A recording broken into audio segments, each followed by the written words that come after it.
The following is a world-class Bullshitters exclusive. By now you've already heard about the Marvel shows leaving Netflix, so I'll spare you the news outside of this headline. Shows come and go in the streaming wars. One day they're on Netflix, the next on Hulu. Most streaming platforms have their own original content that never leaves. Most of that is shit. Whenever I see that little red N in the corner, I cringe. Netflix original content rarely interests me. Yeah, there are some anomalies like Stranger Things, Squid Game, and the Marvel shows, and a few more. I thought the Marvel shows would stick around forever. It's one of the reasons I keep Netflix. It used to be that Netflix was the be-all end-all of streaming services. Hulu was around, but Hulu felt a little generic by comparison. Ads? What is this shit? Netflix was king. Was. Daredevil was my favorite Netflix series ever. The creators got the balance just right. Each new character added in enriched the world. I didn't even hate that they race-swapped Ben Urich. Frank Miller's Daredevil on TV. I was hooked. Daredevil got better or stayed consistently awesome with each passing season. Season 2's crossover with The Punisher was great too. The other Marvel shows range from great to bad, but losing any of them is terrible because for the most part, they'll be gone. Some of them got released on Blu-ray, but not all of them. Shows this big with this much hype shouldn't go away. Honestly, no show should really go away. They're too popular. Even though Iron Fist sucked, it should still be available to stream. The show I'm saddest to see go is The Punisher. There's a war on that character, and Marvel is trying to protect themselves by cleaning up Frank's legacy by wiping him out of existence. Just Google The Punisher, and you'll see articles about why it's time to change The Punisher, or why The Punisher is evil, blah blah blah, rinse and repeat. They're all written by stupid people, including the creator, Jerry Conway. I'm not really into what The Punisher means to cops or the armed forces, but I am into the bigger problem this represents. Getting rid of The Punisher doesn't fix how broken society is. You don't fix crime and violence by fixing The Punisher. He is not a problem. He's not real. He's fictional. Frank Castle has not and cannot hurt anyone. Look at the crime rate. 0.000% are caused by The Punisher. He's not out there hurting people. What's the problem? Marvel doesn't want to be associated with the type of people who like The Punisher. Well, I like The Punisher a lot. I used to read the books, I've seen all the movies, and this was one of the first action figures I ever had. I grew up playing with this problematic hero, and I haven't committed any violent crimes. I don't see the correlation between being a Punisher fan and violence because there isn't any. It's strange. Marvel has many violent superheroes, yet they don't get this treatment. Wolverine slices people apart left and right, and yes, he's still okay. Captain America kills people. The Hulk kills people. Go back and watch the Avengers. He crushes their heads like a grape. The double standard here is real ugly. That is unless Marvel has another reason for not wanting a character like the Punisher or what he represents around anymore.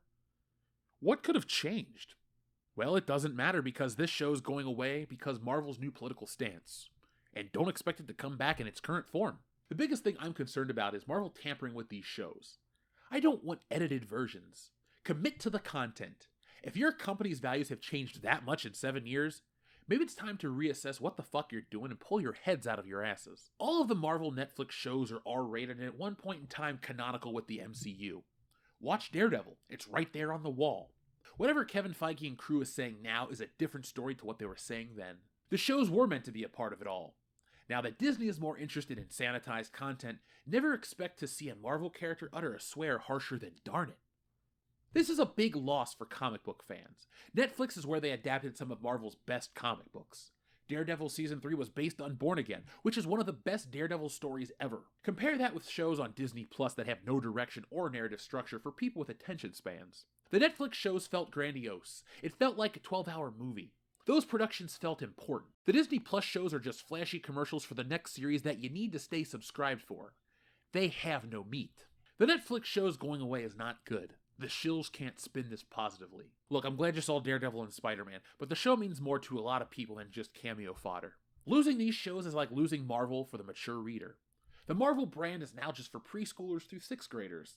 There's room for all of these iterations of the characters. I mean, I have to deal with a few dozen iterations of Spider-Man, and I don't hear anybody else bitching. So don't tell me an R-rated section doesn't need to exist. The subject matter for Daredevil and the rest of the characters adapted to Netflix is already dark and violent, and really cool. So Marvel, keep your balls and just stop. So this is beyond just buying physical, folks. While I do suggest you all buy physical copies of your favorite things, it's hard to want to tell you to go buy physical copies of this because it's supporting a stupid company that does stupid things. So I guess if you have a boat, you know how to sail and find yourselves copies of these shows, but that's not for me to tell you what to do in either way, so do if you will. I am not here to judge or push you in any direction. But folks, I'm sad that these shows are going to go away.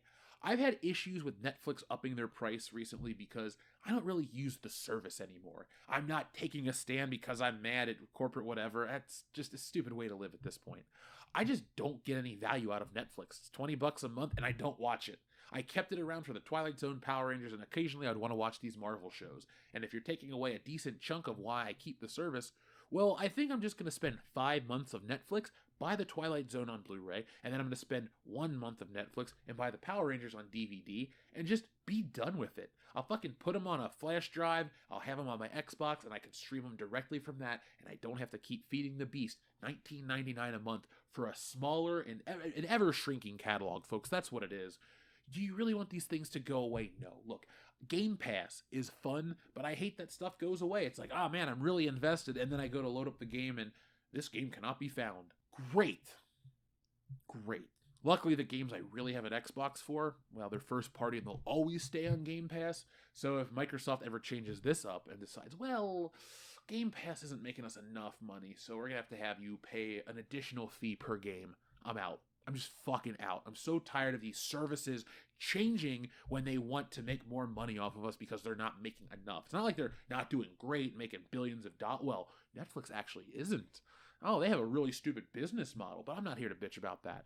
I digress. Folks, tell me what you think about this down in the comments section below, and make sure you hit the thumbs up button to help us out. If you really want to help us out, go over to patreon.com/worldclassbs. It's only a few cents a day. Actually, it's about 34 cents a day if you want to get to the video tier, which gives you access to all kinds of content like the Sunday hangovers, but the video tier. So right now, I've just uploaded to my computer a Ghostbusters Ultimate Guide. The Ghostbusters Ultimate Collection Review, the Blu-ray box set, the 4K Blu-ray box set, the light-up one that you may have heard about online. I have that, and I've reviewed it, so that will be put up on Patreon tomorrow, or today by the time you're listening to this video. So if you like stuff like that, independent commentaries, interviews, thousands of hours of digital content, and, access to being on the channel, etc. So if those things sound interesting to you, check us out over there. You're not going to regret it. Again, it's like 34 cents a day, which is cheaper than a slice of cheese on a burger. And you're never going to not get a cheeseburger because I want a burger. I can't afford a cheeseburger, so I'll get a hamburger. You'll just go to a different place and get a cheeseburger. So never shortchange yourself. Get that cheeseburger. Get that Patreon. WCBS Patreon. We have tons of content over there for everybody. But folks, I'm going to get out of here. Tomorrow's the Super Bowl, or whenever you're listening to this, it was the Super Bowl. Hopefully the Bengals win. I'm pulling for them. So folks, wish me luck. It's going to be a hell of a ride. But no matter what team you root for this weekend, be smart, be safe, be cool, and always be excellent to each other.